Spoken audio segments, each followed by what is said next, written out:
We are here today to announce that the Justice Department has secured felony guilty pleas from the world's largest cryptocurrency exchange, Binance.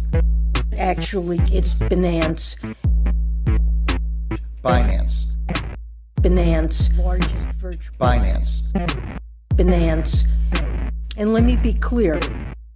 It's Binance. Binance. Binance.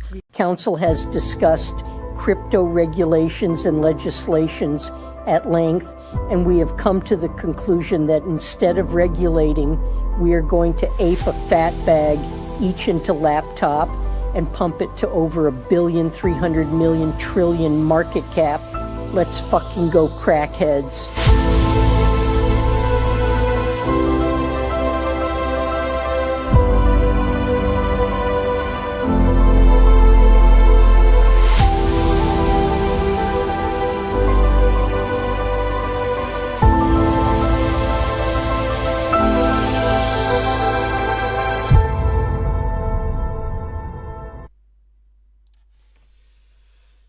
Good morning, everyone, and welcome back to another episode of the Crypto Morning Coffee. I got my coffee locked and loaded, ready to go, because we have to talk about the crypto market. What would be crypto without an unexpected dump? Isn't it awesome? Well, crypto in general, but especially Bitcoin, has been sold off about 10% in only the course of 2 days. So it's really rad.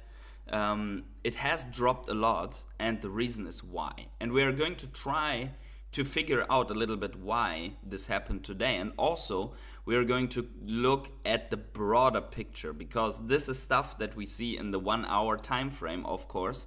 But we are also going to look at the entire cycle, how the performance is at the moment, if it's still intact, what we should do or shouldn't do. We're also going to look quickly at Solana. We are going to look at Toncoin because of reasons, right? And we're going to look at Ecomi and Veve as always. So make sure to stay tuned all the way through.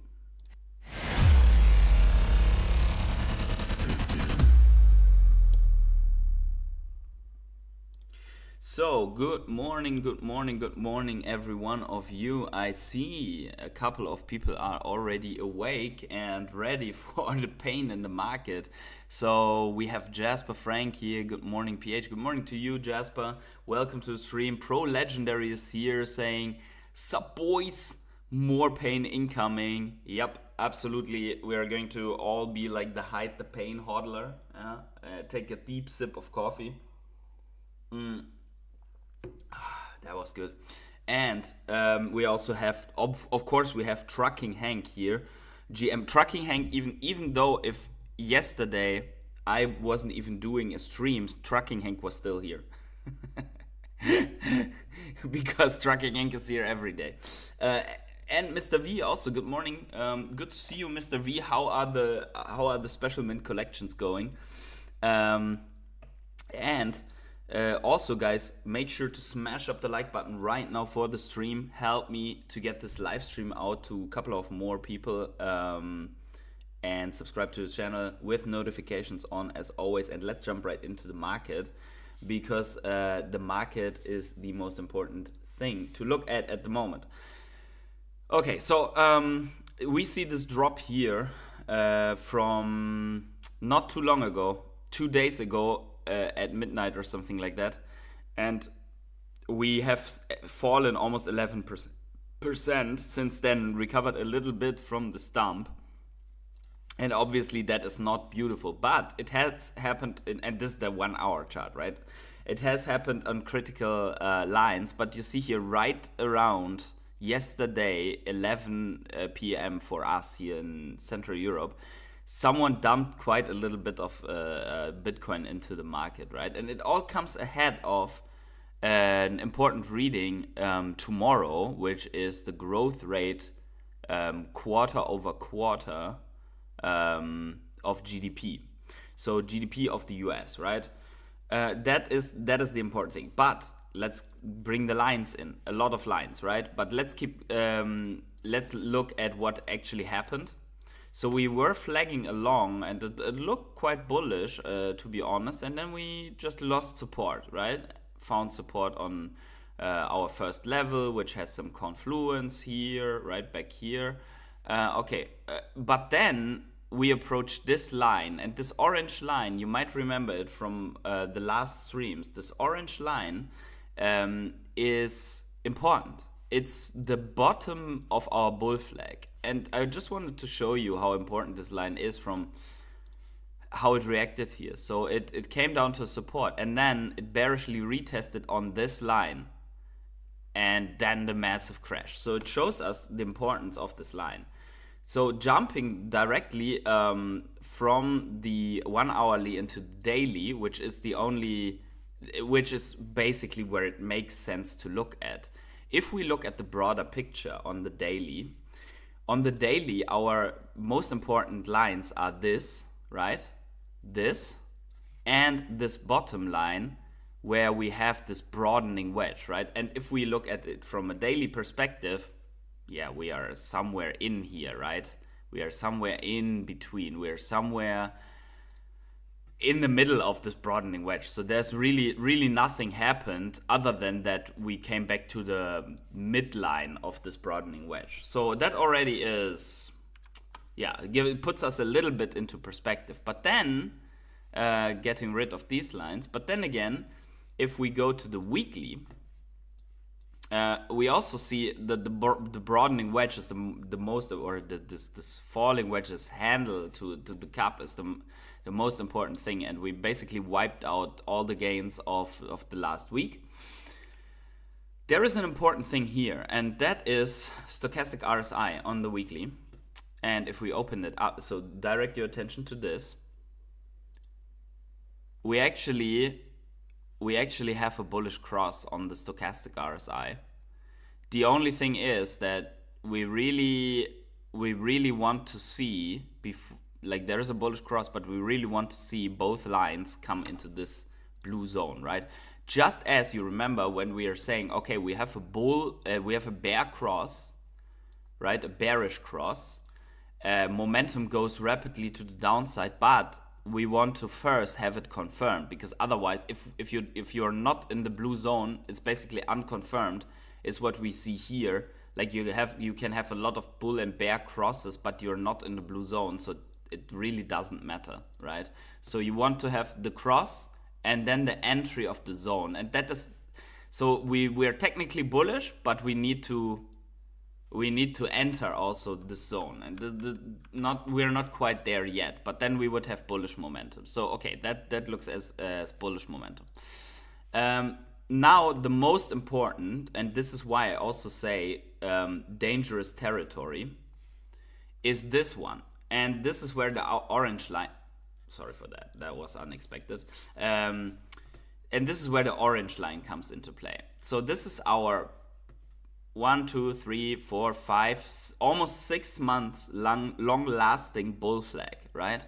And the orange line is the bottom of our bull flag. So we just saw a bearish retest on the hourly chart against this line. So even though this line is technically only valid in this monthly chart, the price reacts on it. So we are not the only one that sees it, right?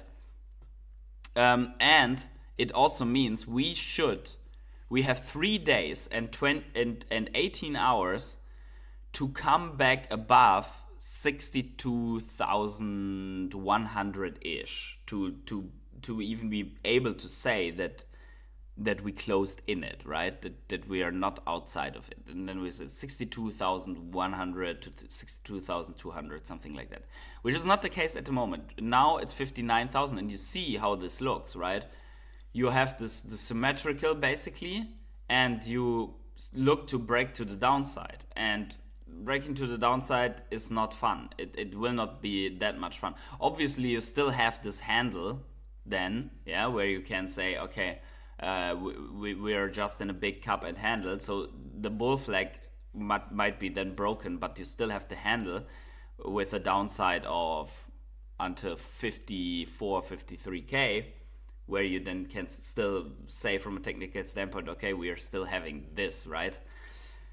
But I would rather see the bull flag intact, to be honest, right? So why do I say dangerous territory? Because that could lead to some severe more downside. And don't forget, we've been reporting about this a long time. Monthly stochastic RSI is on negative momentum, and there is not a cross inside yet. So this can take months and months to play out, or it can cross in the next 2 months, right? And we will see later in the stream why.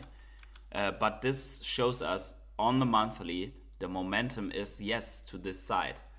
So there could be more pain ahead. Don't get me wrong. Any chance of parabolic moves before election? Before election, there's always a chance. And if there is a white swan coming out, like a golden swan or something, how do you call this, right? Like the opposite of a black swan.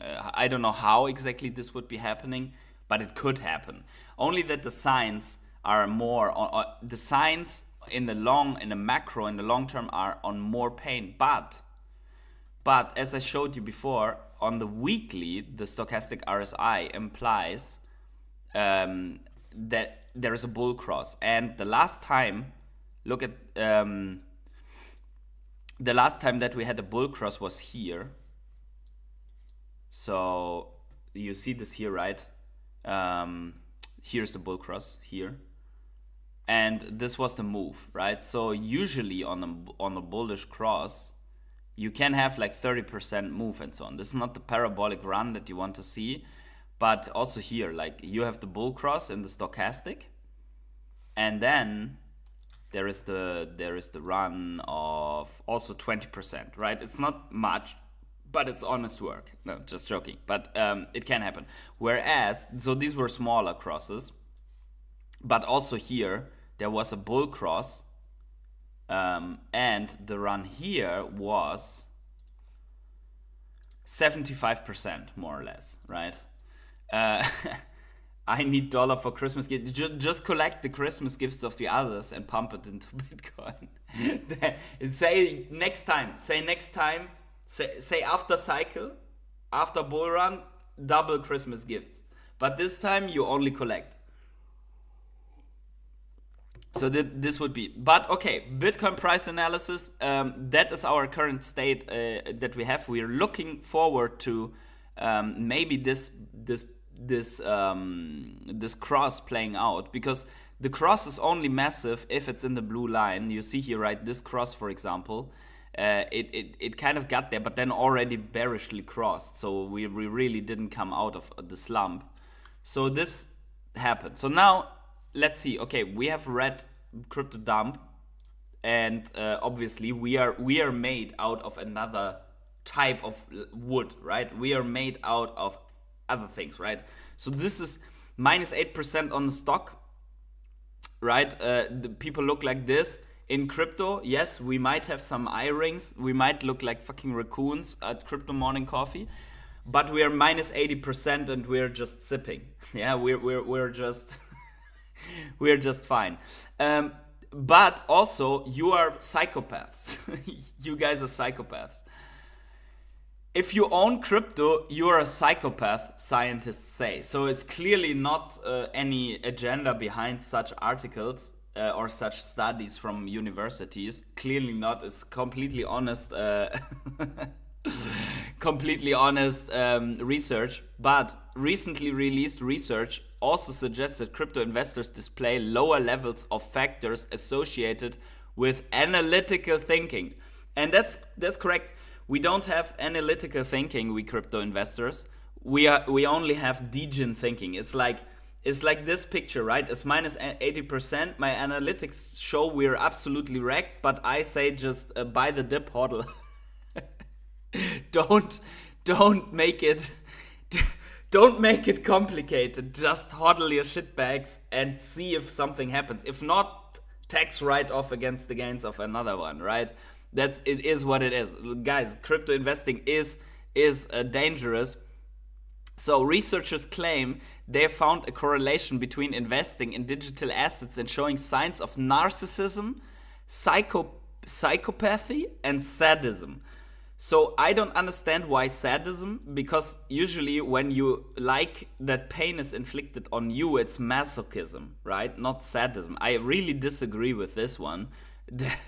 Psychopathy? Yes, I mean, look at us. We're sitting here, 18 people in the chat, talking shit while Bitcoin is down 10%, like 10% of our back wiped out at least. And we like to talk at each other before going to work or something like that. And narcissism, obviously, because we always need to show who we are, how we are, whatever, right? So this must be right. So anyways, 2,000 Americans took part in this story. So I think if you will analyze here, it's worse. Yeah, and it's a correlation, guys. It's like people that walk on wet week on a wet road. They are more happy, right? Wet road, more happy. It's like correlation. Anyways, I just found it was super funny to read through this and and just say we're psychopaths, and we are, right? We are. Hey, Warriors King, what is going on? Good to see you. Long time no see, I think. Thinking whether I should buy the dip or buy the newest iPhone release next month. Who cares, right? If your iPhone does what it does, why would you need a new one? But no financial advice here at all. Instead, make your own decisions. You can also have fun with a new iPhone. I say I buy all the iPhones in 2 years. And also a lot of other life stuff that needs to happen right now. What new features does the iPhone have? Good question. I have no idea. Bigger screen and battery. Paying premium for the shit.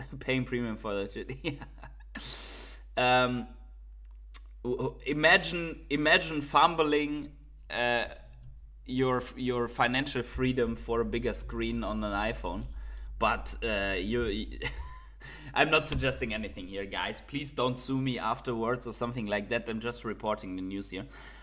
Bro, what do you think about Toncoin and Telegram release?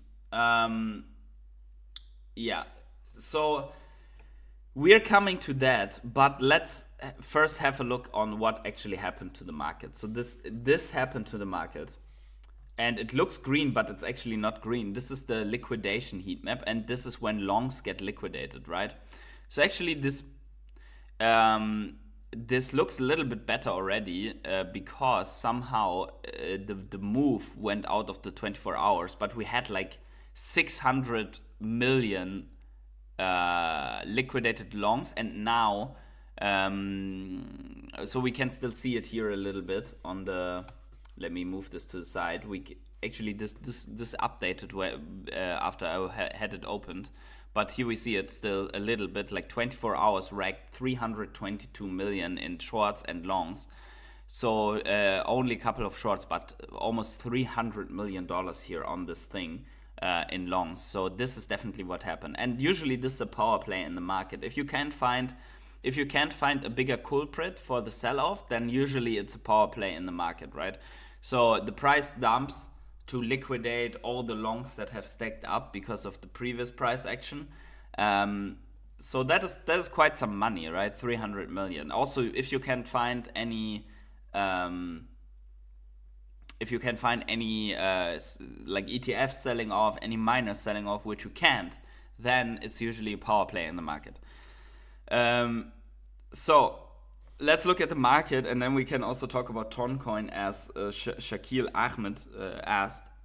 So the problem is a free speech one in total, but also let me quite quickly move this so you can see what we're looking at. So what do we see here?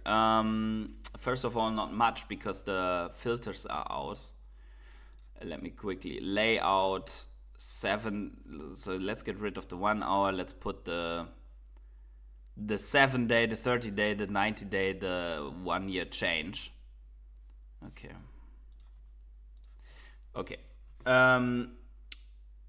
And maybe I can move the 24. That's fine. So Bitcoin down last 24 hours 6%. Ethereum got wrecked 8%. And there's a theory that Ethereum is actually the culprit because there's a lot of FUD going on with Vitalik, that Vitalik doesn't care about Ethereum anymore. Also, Vitalik said that he doesn't like DeFi, which is weird because a lot of DeFi is on Ethereum, and you really see it. Like, look at that. If you're looking at the... I want to move the chat here. If you're looking at the market here, you see that Ethereum got wrecked 26%, 34% in the last 90 days. I mean, it's still up 50% on the year, but this is really bad. Whereas Solana is moving way better. Like, it's only down 12%, and even to like in the last 7 days, it's still up, right? So Solana against Ethereum, definitely Solana is the winner at the moment, and it has largely to do with the recent Vitalik stuff. Like, some people speculate that Vitalik has a girlfriend now, so that keeps him from doing from doing productive nerd work. But also we have, like, here on place 9 we have Toncoin, and actually it's impressive how good Toncoin holds despite the recent development. I mean, you guys know that Pavel Durov is arrested in France. Big mistake to come to France. So that caused 20% crash in the price in the last day or two. Like, since he got arrested Saturday, I think so, last 3 days. And I think, so my thought on this is, there's really not much to save Toncoin, right? Unless someone else is steering the ship now, with Toncoin and Telegram. But basically, what do the countries want? What does France want? They want access to Telegram chats and to whatever they want access to, but they want to have basically Telegram access handed over to them. So there are two options. Either they hand it over, then people will leave Telegram, because Telegram, basically Telegram's unique position was that Burov and team didn't hand over stuff. So if he hands it over and he goes free, Telegram is done. Telegram is done. Sorry, not Telecom. Telegram is done. But if he doesn't hand it over, the CEO, like the guy that is steering everything, is going to jail for 20 years or something like that. They will just keep him in jail to break him and also to state an example to everyone else. I think that could be happening. I mean, I don't have the full story, but considering what he's accused of, and considering that he has a French citizenship among many others, but French citizenship means that France can keep him, doesn't have to extradite him, and basically no one can help him because he has that citizenship. If he hadn't had the French citizenship, they would be able to trade him against someone else, like French spy in Russia or whatever, right? Who knows? Maybe that exists. So basically, what is done is that Burov is basically held and maybe be traded off against the benefit of, or the wealth of, the unique position of Telegram, which in my opinion makes Toncoin, for myself, I'm not recommending anything because in a bull run everything can go crazy, but for me Toncoin is over, right? Why should I buy a coin of something that either Telegram is going to lose its biggest benefit, or the founder is not there around anymore, right? So for me, that's a no-go. That's a no-buy. But it could play out differently. I am not an expert on the field of what they do or not do with, like, why they have him in the end. I think it's a censorship question. So that is it, basically. So yeah, smash the like button. As Trucking Hank says, thanks for that, Trucking Hank. And also, good morning to Green Lantern. You are excused from smashing the like button unless you already have it because you're driving. But that is basically it. And maybe to that, yeah. So let's move on here. I mean, there are a lot of coins to look at, but I just wanted to give you the full picture here, because there are like sell-offs and bad sentiment. They have also a background, right? And the background is macroeconomics. So there are like Twitter is full of crash profits, but some of the content is really interesting to look at it. So yeah, basically we are in the biggest housing bubble that we ever had, and we can see it here. This is not opinion. This is facts. So inflation adjusted home prices today are almost 100% higher than the long-term 130-year average. 130-year average. Only 2x in US history where this has ever happened. 2 times, sorry. And that was 2006 and right now. And so that point, and don't get me wrong, like 2006 was this, and now, right? So that doesn't mean before you're scared and press the sell button on all of your assets and move in a bunker with some ravioli cans and so something like that, right? Before you do that, just keep in mind, 2006 was not crisis yet. It's still, basically, we still had another 2 years of bull run and money printing and I don't know what until the Lehman Brothers crash in 2008 or 7-8, so 1.5 years. So that means, yes, this could come, but it also gives us space to still experience a full-blown bull run with money printing until you go into a very deep crash, right? So just because this is a bubble doesn't mean this bubble cannot inflate more because it busts, right? It can. I'm not saying it will, but it can. Also, at the same time, with this bubble, the delinquency rate of multifamily housing is also at all-time high, right? And it's usually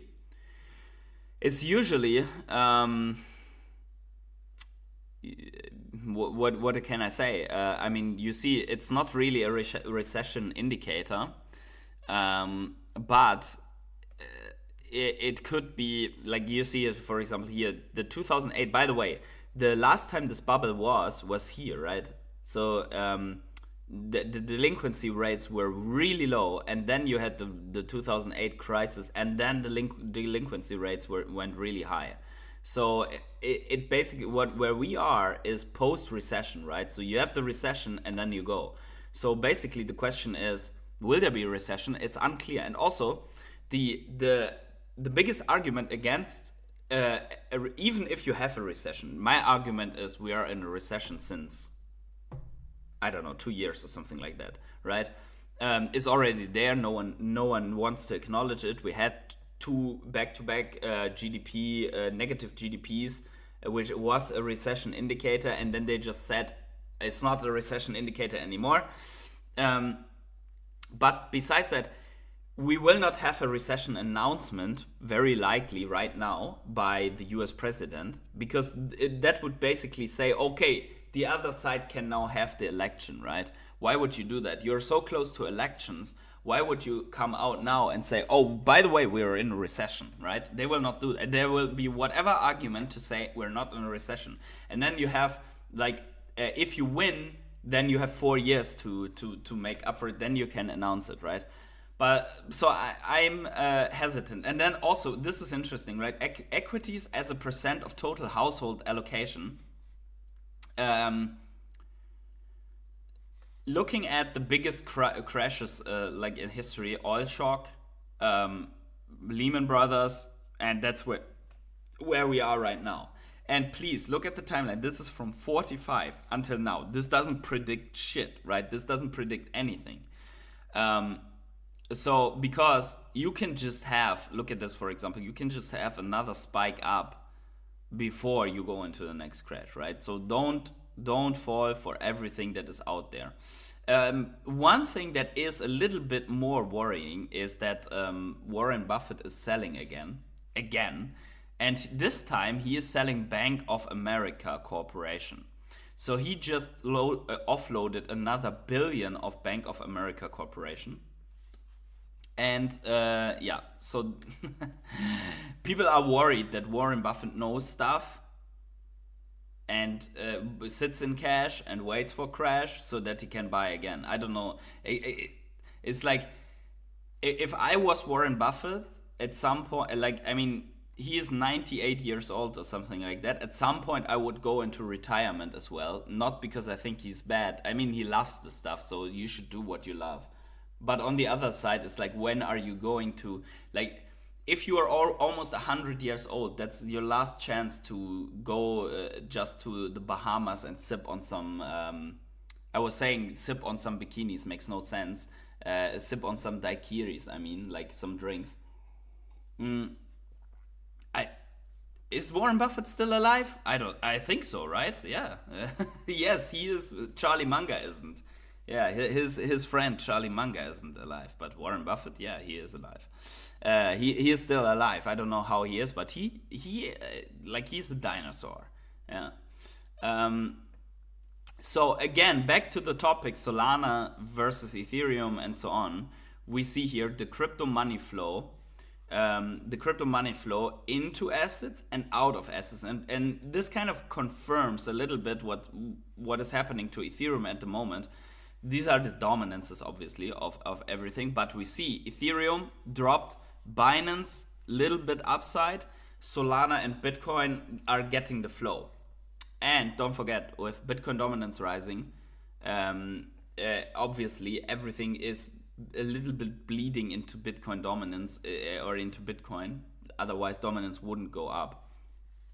But we see that Ethereum gets wrecked at the moment compared to the rest. This might turn around, but it depends largely on what news and what benefits Ethereum has versus others. So now there's more crypto money flowing, and I want to show this video to you. I think it's very, very cool to see, because this is about the political funding for both parties, like bipartisan crypto funding into the US elections. And then we'll talk also about the election. But listen to this first. It's only 1.5 minutes. Let's get it on. Microphone mute. So nearly half of all the corporate money being pumped into this year's election is coming from the crypto industry, according to a new report from the nonprofit watchdog group Public Citizen. Now, the sector, which has been under high scrutiny by the Biden administration, is outspending big oil and banks this cycle, with Koch Industries in a distant second place in terms of corporate contributions. Heavyweights like Coinbase, Ripple, and VC firm Andreessen Horowitz, which has a sizable crypto book, have collectively given more than $146 million with the goal of trying to get candidates who are friendly to the industry into office. Now, most of that corporate money being raised is going to the popular and bipartisan pro-crypto super PAC called Fairshake, which is one of the top spending PACs this year. I spoke to their team last night to get the latest numbers on the 4 largest donors to Fairshake and its associated PACs. Coinbase has contributed $49 million. A16Z and Ripple have both given $47 million each, and Jump Crypto put in $15 million. Now, as for where all that money is going, a filing with the Federal Election Commission this week showed that in July, Fairshake disbursed almost $75 million and still has nearly $120 million left to deploy, with 73 days to go until the November election. The super PAC has pledged $25 million from that pool of cash to 18 House candidates in the general election, to be split among 9 Democrats and 9 Republicans. It's committed another $18 million to 3 Senate races, Joe. Okay, so this is very, very interesting, right? I mean, we all know the biggest campaign funding in history has come from FTX users, basically. Yeah, we know all that the Democratic Party has received some severe money from that on mysterious ways. But this one here is official, legal. It's basically, it means that crypto is lobbying, right? Crypto is lobbying, and these are the players that are lobbying into the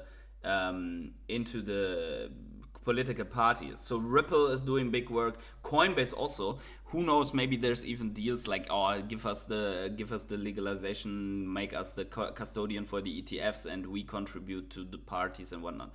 But we see here is like Coinbase, A16Z, Ripple, and Jump Crypto, and then also very interesting is this one. that basically the crypto industry is outspending big oil and banks in terms of lobbying money. This is crazy, right? I mean, it shows how much crypto has pushed into the mainstream, how much it has pushed into the political realm, right? And that it obviously it's funding more the side that doesn't say basically that everyone is criminal that is using crypto, but it's funding actually both sides. So this is why I say, even though it's worse for markets and the industry if Kamala wins, still being funded by the crypto side could mean that a lot of these crypto giants have their fingers already in the party, and that it will not be as bad as some people expect for the crypto industry. And again, but before Ernie comes at me, I definitely think that the Republicans are the better choice for crypto if we're talking about who is better for the crypto market. Now, this doesn't mean that anyone should listen to me what to vote for in the US, because I'm not even a US citizen. So that is up to you guys. But yeah, it's interesting to see who is funding what from the crypto industry. Also, hey Energy, what is going on? And Roman Frey, we're going to talk about you, Energy, in a couple of minutes when we're at Ecomi and Veve, but I'm still not done with what is happening with crypto at the moment. And then also, like every chart that we're usually seeing on Twitter is showing halving to today and showing Bitcoin underperforming, right? And it is underperforming after the halving. But if we take from the bottom, from the Bitcoin bottom into where we are right now, actually this cycle is outperforming the other cycles, which also explains why there should be a correction, right? Because if we want to realign with the previous cycle, and that's basic, this screenshot has been taken before our crash today, so or to this night, we see here the pink line is our current run, and our current run, like in the bear market, was one of the worst, but it still was somehow aligned here, right? And then we did not outperform for a very long time until we reached the ETFs, and then due to the ETFs we outperform both previous cycles, and then now we're flagging along in this handle since 6 months, almost 6 months, right? And we see how this 6 months leads to us being realigned finally with the previous cycles here, only here, and now we're still outperforming, because then in both previous cycles we had kind of either a slow run or another dump right before we really went. And then so you see here also day 645 since the bottom, there is another 20 days, so these are 20 20 day gaps. This is let's say just about 20-day gaps. So technically, until we really, if we would go sideways for another 40 days, we would still be aligned. We would still be aligned with the cycle performance if you measure it from bottom to where we are right now. And guys, if you like that, smash up the like button, please. We have 31 people here. That is crazy. So everyone interested in what is going on in this market. So now, the important thing here is that then after, in about 40, I would say in about 40 days, which is October already, 40 days from now, we are in October. We are very, very close to closing this month. But once we go into October, we should see also price action out of our current run, right? And it could be that we're just moving between these cycles, yeah?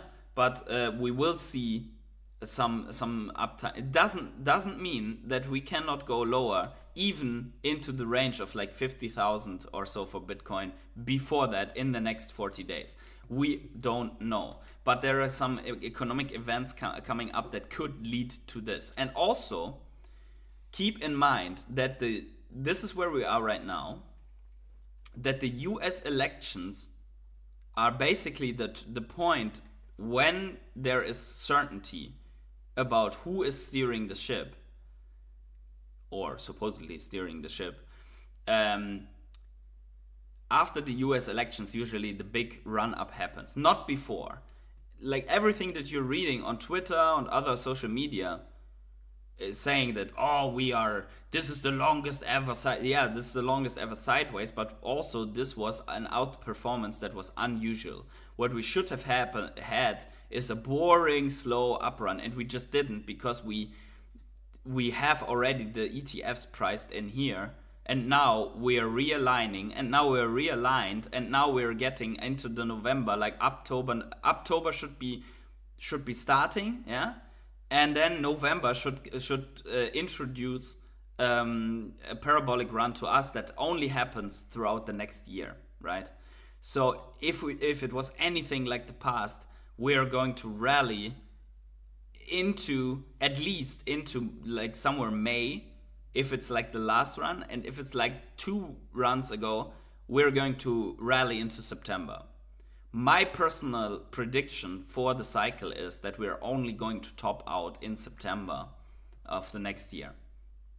Now, there is time until the US elections, and there is even, you see this here, like this little bump, there is even room for correcting until the elections, right? So let's just not freak out until something actually says the bull run is over prematurely, right? It is not. And also, the long-term hodlers, they know. The short-term hodlers, they don't know, but the long-term hodlers, they know. Look at that. The long-term hodlers, they just accumulated 262,000 Bitcoin in the last 30 days. Long-term hodlers just added more Bitcoin. Yeah? And they will keep adding. They did not sell. Someone else sold, but not the long-term hodlers. Okay. And also, the Bitcoin cycle top, and like according to this indicator, right? I think it's like MVRVZ score or something like that. It's not in yet, right? This is when it is in, like price change, the price change versus the actual price. So here's I think it's MVRVZ score plus some other indicators that leads to Bitcoin top finder. It's nowhere near the top. Yeah. Usually it spikes hard and then the top is in. It's nowhere near. But yeah, we will see. I think the real run is still in front of us. And also before the sell-off, like August 26th, the ETFs, they were just accumulating hundreds of millions of dollars in Bitcoin. So it's not them who sold, right? It's not the ETFs. Couple of charts. Let's look at the time. Let's not lose the time. Okay, so first of all, Bitcoin dominance. Let's just get this straight. So Bitcoin dominance is still at 57.3%, and I am still of the opinion that we could, if we see a big rally in the next weeks starting, that we could still go higher in Bitcoin dominance to at least 59-60%. This could happen. So it's nowhere near altcoin season. So you're looking at your altcoin portfolios, doesn't really matter.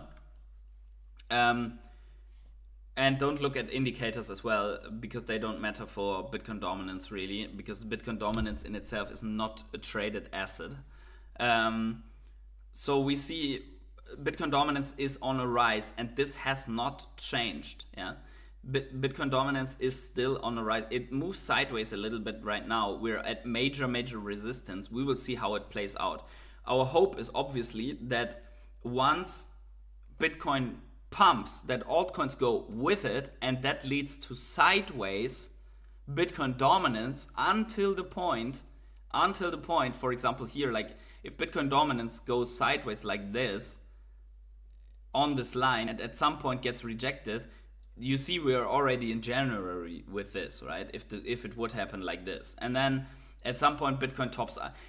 This will not happen like this if Bitcoin only tops out in September, right? Then we are somewhere here, right? It doesn't mean that it can't move like this wick outside and move like this into September, right? This is just an illustration how Bitcoin dominance will behave at some point when altcoin season comes in, and it's just not happening at the moment. Toncoin, we don't really need Toncoin right now. We already talked about it. DXY. So here's the reason why the market doesn't want to rally, because the DXY it just bounced, yeah, from this support. So we didn't lose it just yet. I think the loss of the DXY support will only come in at FOMC meeting, and that's 25 days out or something like that. That's mid to end September. Actually, we can look at it here, FOMC watch tool. So you can look at it for yourself. Whenever you want to see when is the next rate cut, something like that, you can just go by FOMC watch tool. Here you have a countdown, FOMC cmegroup.com. And then you also can see the chances for us getting a 25 or a bigger rate cut, right? So chance 65%, 25 basis point rate cut. It's in 21 days. That's the 18th or 18th, 19th of September, something like that, right? Actually, it says here, yeah, 18th of September. So that's when the rate cut comes, and that is where I expect that we lose the support on the DXY. Okay. So let's move to our favorite. Let's look at the market quickly. Let's look at the market. So the market is top 100 daily. So the market is red. Discounts left and right. The biggest losers are Sats, LDO, Phantom actually biggest loser, 14% that I can see here. Sui also minus 12%, but Phantom, my god, minus 14%. Maybe I buy some Phantom today. Also Chainlink, 6.5%, Matic, 11%. So everything's getting wrecked right now. There's not a single green bubble. That's not true. What is this? Notcoin. Notcoin is the only thing that is green right now. And also, in the top 200, we also see everything is about minus 11. So it's a very symmetric sell-off that is happening right at the moment. So it's like it's 5 to 10% across the board. But if you look at the week, yeah, the week is red. But on the week you have some Sun, for example, 100%. Pepecoin 30%, Superverse, and so on. So there are a couple of coins that are pretty big on the week, also in the top 100. For example, Popcat. It's insane that these coins are in the top 100. It's absolutely insane. So here's the Floki, 22%, Popcat 60%, Fetch AI, Render. So you see also the AI stuff like Tau, Render, Fat, Near. Like all of these, they are green, right? So at the moment, a little bit mixed on the week, but still okay. So if this is only a liquidation event that's going on, yeah, we might see the turnaround a little bit later. So I think tomorrow is going to bring some volatility to the market as we'll have this economic data, right? So yeah, we will see. Yeah, that is a market watch. Also, let's look at 200 to 300 just for fun. You see this coin? Oh my god, it's crazy. It's crazy. This market is crazy. No one would have ever thought that this would happen to the world. Like where people are buying coins that are meme coins or whatever. So this is only something that you can do until the elections. And then if he wins, probably it's going to be a sell the news on all these coins like the Maga coin and whatever, right? So we will see. But we have some important stuff here also with the Ecomi token. Let's look at the Ecomi token. Let's quickly refresh the Ecomi token also. So the Ecomi token is also red on the week. So we have failed. Let's see here. We have failed the recent rally, as you can see here. So this is what I said before, that we want to get through this overhead resistance for Ecomi. Also, by the way, we have like a ton of people here today. So please, guys, smash the like button. If you haven't yet, I would really appreciate it. We have like 35 people here. So if we can have at least the 35 likes right now, and if the stream can get above 50 likes that in total, if you see this later, please also smash the like button. It helps the channel really. So we got rejected here for Ecomi, and obviously not really good in general to see this. But Ecomi now is moving with the market at least, right? So not against the market. But yeah, it's bad. It's not good at all at the moment. And we don't really have to talk about why and so on, because everyone knows why. We don't have to repeat every stream the fundamentals that need to be brought in. You have them here written out. We are still waiting for the whales to make their move into Ecomi. It's not happening at the moment. Yeah, so what is happening for the NFT space, and I'm not going to play the video, but I'm just clicking through the video while I'm talking, is this here. So this guy, he is bringing a new, apparently a new, actually I don't even know, like there is a rumor that there is a new NFT collection. So this could be where people are looking more for NFTs because of that, right?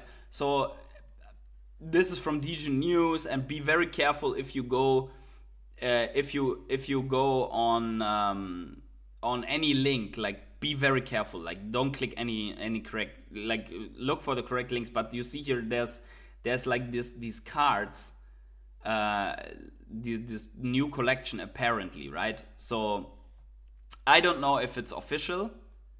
I didn't do any research around it, but if he was to bring a new NFT collection, it could be good for the NFT market. That's all I'm saying. Then what is not good for Veve in this market is this. So what we're seeing here is only 850 users on the 26th of August, way below 1,000 users right now. I think this might be the worst number of daily active users in a long time. Everything's down. Sellers are down. More than buyers, by the way. Sellers are down, buyers are down, minters are down by 66%, so people not minting. Also, I think there was no drop on the 26th, I'm not sure. Actually, there was the alien ambient drop, right? But I'm not sure. So, but it's fine. It's still fine. I mean, it is what it is. No one cares about NFTs at the moment. Plus, everyone is a little bit exhausted on the Veve stuff. So, yeah, definitely. And also the Veve feed stop fudding. 850 users. Imagine having IPs with combined billions of fans. Yeah, but it is what it is. Like, I mean, you could also. The problem is like, if you have bad user involvement, like 850 is still a lot compared to the other projects, but if you have bad user involvement, it's worse for you on Twitter than if you are dead, right? If your project is dead, you don't get FUD. You only get FUD if you're not dead. So, for example, no one is FUDding Recur, no one is FUDding Quid, no one is, like, people are not even talking about other projects, so yeah. So someone says here, Randy was wise, say 15,000 users. You're a liar. No, he's not. Actually, on this he's actually right. 15,000 users monthly, not daily. I bet he didn't say daily users, but users in general bad, right? So monthly active users are around, I think, between 10 and 15,000 or so. I'm not sure, but the monthly stats, they are also probably here on the Veve feed in a couple of days. Then we will look at it. In general, there's also a pro version of this Veve feed. If you have a secret rare Thor collectible, then you can access this. Pro Legendary says, I thought Blackpink will bring in a lot of non-collectors, guess not. I think it's like, compare this to crypto, right? So how many people on the current Bitcoin price action, how many new people can you actually get for crypto, right? You don't really have new people. Why? Because the price doesn't do anything. There's a lot of FUD in the market because of 6 months sideways. Crypto is very boring at the moment. The same is for Veve, just on steroids. It's just way worse because the NFT, like, I always pull this up, but I think people need to see this time and time again to really let that sink in. Crypto, NFTs are at 1 on Google searches, Ethereum is on 3, and Bitcoin is on 20. Ethereum stands, actually we can even try to substitute this through Solana, and let's see if Solana maybe gets more. No, Solana even has less, right? So Solana even has 2. So no one cares about altcoins. And no one cares about NFTs. So we can also look at this from a standpoint of, let's look at this from the last 90 days, last 3 months, right? Last 3 months. By the way, on the last 3 months, the NFTs, like they went briefly to 3 here, when I don't know how, but NFTs literally had a small bump. Someone was looking on the 17th of August. People were looking a little bit more for NFTs than before. I don't know why. Maybe it was because of some sales going on from the crypto punks, but overall it's just flatlining at the moment. I think there are no other. Here's another recorded bump on July. So sometimes it bumps to 3, but overall it doesn't. And look at this, for example, Bitcoin had a spike on the 5th of August in search volume, and that's it. Yeah, so there are some news people look for, what is happening. Actually, I think this might have been the dump even in the last 5th of 8. Let's see. 5th of July here. Yeah, this is the dump. Look, 5th of August is the dump. By the way, my mouse died. Give me a second. I need to get the cable here. So there you go. So you see here that this, like, Bitcoin dumps and people put in Bitcoin. What happened in the chat, right? Not in the chat, in Google. So and so for NFTs, nothing happens for NFTs, so no one looks for NFTs. So that is that. And then also I want to highlight our member here, Energy, in the chat, because Energy has received on Veve the level 100 spotlight. So let's look at this, because if someone else hits level 100, gets a spotlight that is always here, like in this chat, I also will highlight them. But Energy here, following him on Twitter, Elegant Colors, he has access to the beta of the Veveverse, so he knows more than we do. Collector Insight, what a journey. The passion, the community, and Veve's innovation have made me this path to level 100 an unforgettable experience, to the next chapters and the continuous evolution of collecting. He has joined Veve on 9th of April 2021. He has reached on 13th of August already, level 100. His first collectible ever was the DeLorean Time Machine Ultra Rare. And his most prized collectibles are the Veve Gold and Silver logo, the partner statue, the Flower Bomber Patina, and the Dragon Girl, Ultra Rare. And his drop wish list is game characters, Minecraft, Super Mario Bros. I think this is nice. Like Minecraft would be really nice because there are so many people like excited about this. And then also more movie characters like Doc and Marty, Harry Potter, and Ghostbusters. Like Ghostbusters, we already have some collectibles, but he wants more, right? So one day when I will also have my level 100 spotlight, which is in 5 years, something like that, I will put in a drop wish list animated One Piece. Energy says logo, true believer, only the real one buying it.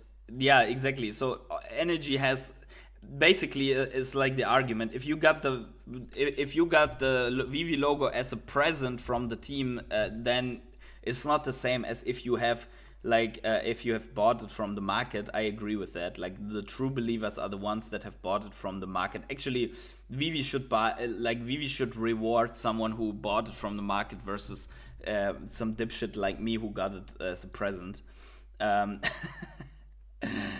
Anyways, Dragon Girl, because it is the first art piece. Oh yeah, is it the first? It's like the Dragon Girl is Tokidoki, right? Is it the first art piece on Veve? Nice. And the Flower Bomber because the first big MCP drop. Yeah, true. Hi to Jakob Körner, welcome to the stream. And then also, I think this is maybe we leave this to the next time here.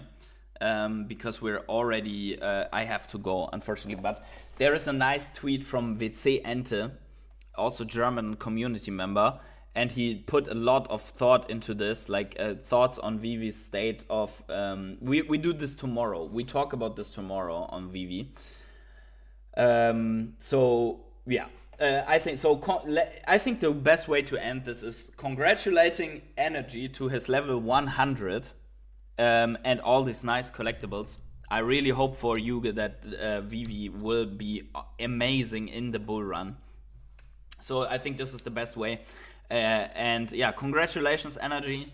And guys, make sure to smash up the like button, subscribe to the channel, notifications on, and wherever you are on the world, have yourselves a great morning, evening, day, night, or afternoon. And I catch you in the next live stream or video. Stay tuned. Have a good one.